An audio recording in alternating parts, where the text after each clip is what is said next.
The 2019-2023 Mazda 3 stores its spare tire, jack, and lug wrench in the trunk. First, open the trunk and lift the trunk floor carpet to access the storage area. You'll find a removable access panel, typically secured with a wing nut or twist and lift mechanism. Remove this panel to access the spare tire, which is held in place by a retainer that can be unscrewed by hand.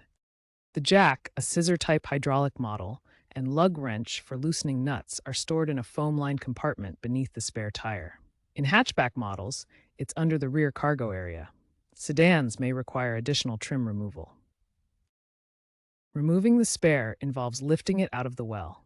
It's a compact, temporary tire. Before starting any tire change, park on a flat surface and engage the parking brake. Loosen the lug nuts on the flat tire slightly before jacking up the vehicle.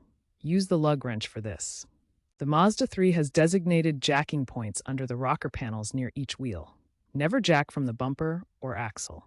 Once the car is securely raised, fully unscrew the lug nuts and remove the flat tire.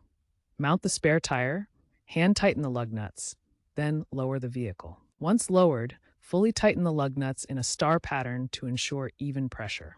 Remember, the spare is for temporary use. Drive under 50 miles per hour and get the flat repaired ASAP.